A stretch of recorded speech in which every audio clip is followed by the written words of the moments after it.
Hello and Assalamu alaikum. Welcome to Alpine Academy. Subject Biology, Class 9th, Synth Textbook, Board, Jamshoro. The textbook of Biology for Class 9. In this unit of Chapter 3, Biodiversity, we are going to learn some major concepts.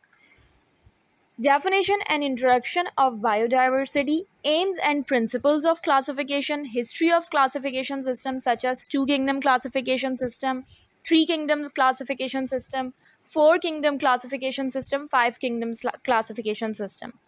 Then the five kingdoms, binomial nomenclature, conservation of biodiversity. These are the outcomes of the chapter biodiversity.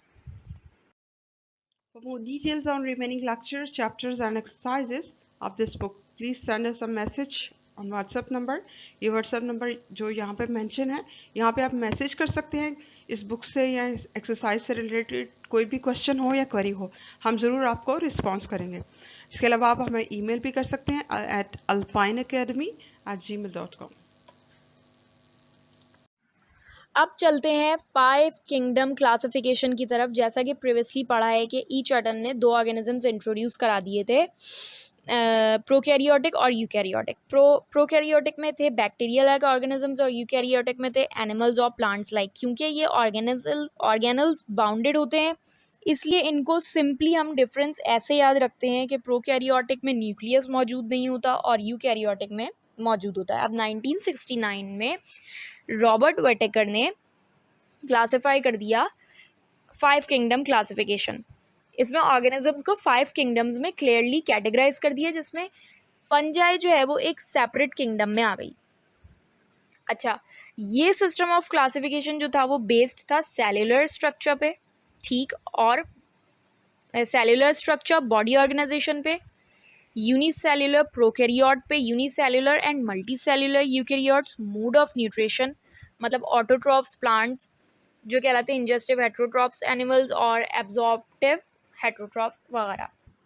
अच्छा, 1969 में Robert वाइटेकर ने classify कर दिया five kingdom classification में, ठीक है. इसने ये सिंपली सेल्युलर ऑर्गेनाइजेशन और मूड ऑफ न्यूट्रिशन की वजह से ये न्यू किंगडम इंट्रोड्यूस कराई. सेल्युलर ऑर्गेनाइजेशन क्या है, हमें सबसे पहले जो है ये बात जहन में रखनी है, ठीक है. मतलब वो ऑर्गेनाइजेशन जो कि अपनी बुनियाद रखती है सेल्स पे, ठीक है. अब ये हम जानते हैं कि यूकैरियोटिक और प्रोकैरियोटिक में जो है वो किस तरीके का डिफरेंस है, ठीक है. अब यहाँ पर जो है गिवन है यूनिसेल्युलर प्रोकैरियोट. यूनिसेल्युलर प्रोकैरियोट वो होते हैं जो कि यूनिसेल्युलर मतलब सिंगल सेल और यूकैरियोटिक मतलब न्यूक्लियस से मिलके जिनकी बॉडी बनी हुई, मतलब उनके बॉडी के सेल्स में ट्रू न्यूक्लियस मौजूद होती है.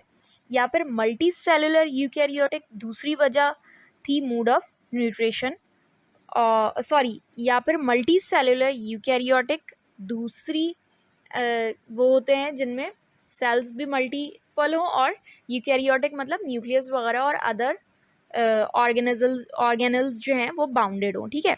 फिर दूसरी वजह जो थी वो थी मूड ऑफ न्यूट्रिशन.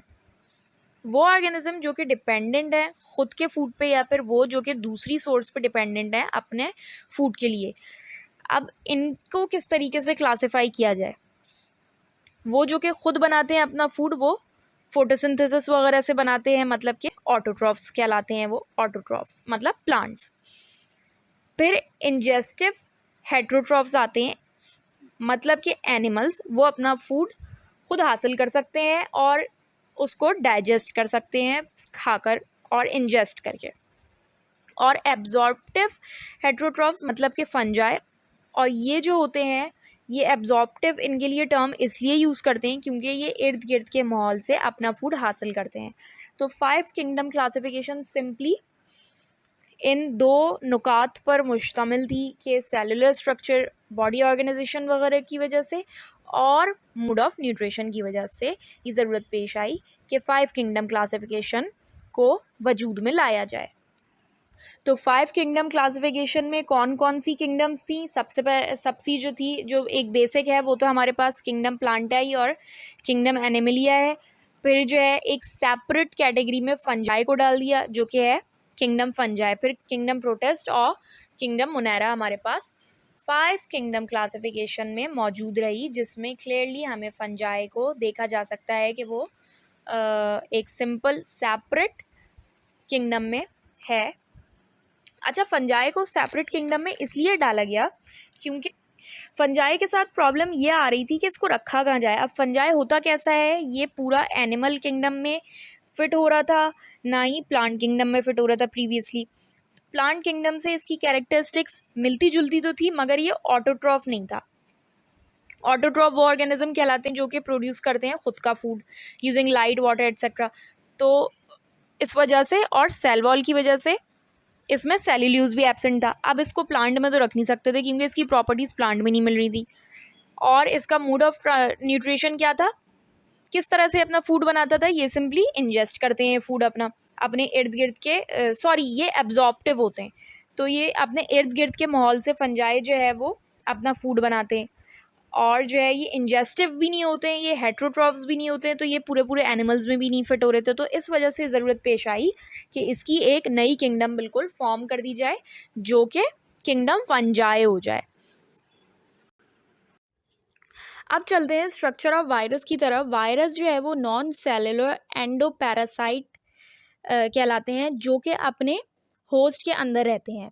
अब इनमें सेलुलर ऑर्गेनाइजेशन तो होती नहीं है, मगर इनमें एक चीज़ मौजूद होती है जिसे हम कहते हैं न्यूक्लियर मटेरियल, जो कि डीएनए और आरएनए कहलाता है। अब इनमें एक ख़ास किस्म का प्रोटीन पाया जाता है जिसे कहते हैं कैप्सिड, जो कि जेनेटिक मटेरियल को कवर करता है, उसे इनक्लोज्ड होता है। ये जेनेटिक मटेरियल को इनक्लोज करता है ये प्रोटीन कैप्सिड।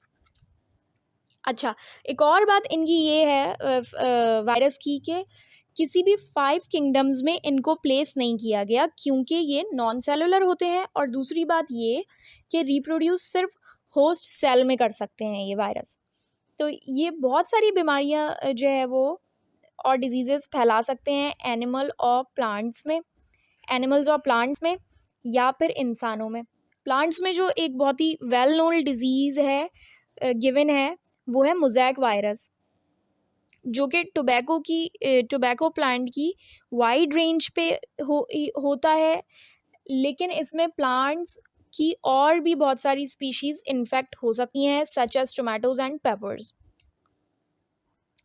इसमें ये प्लांट के लीव्स के क्लोरोफिल पे अटैक करते हैं मोज़ेक वायरस में और उनको डीकलराइज कर देते हैं, मतलब उनका रंग पूरा का पूरा बेरौनक कर देते हैं उनको, पत्तों को ना, और एक मोज़ेक के जैसा एक पैटर्न फॉर्म कर देते हैं लीव्स पर।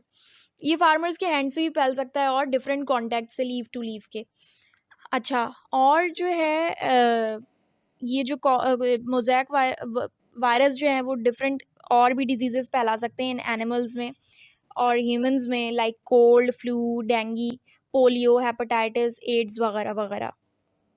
तो ये कुछ एग्जांपल्स थी जो वायरस की है गिवन, जो एनिमल्स में, प्लांट्स में और ह्यूमंस में ये फैला सकते हैं। आपको कोई भी क्वेश्चंस हो इस चैप्टर से रिलेटेड या इस टॉपिक से रिलेटेड तो आप लोग इस ईमेल पे मैसेज कर सकते हैं हमें, या इस नंबर पे व्हाट्सएप कर सकते हैं, या तो फिर नीचे कमेंट्स बॉक्स में आप मैसेज छोड़ दें, हम ज़रूर जवाब देंगे। Thank you.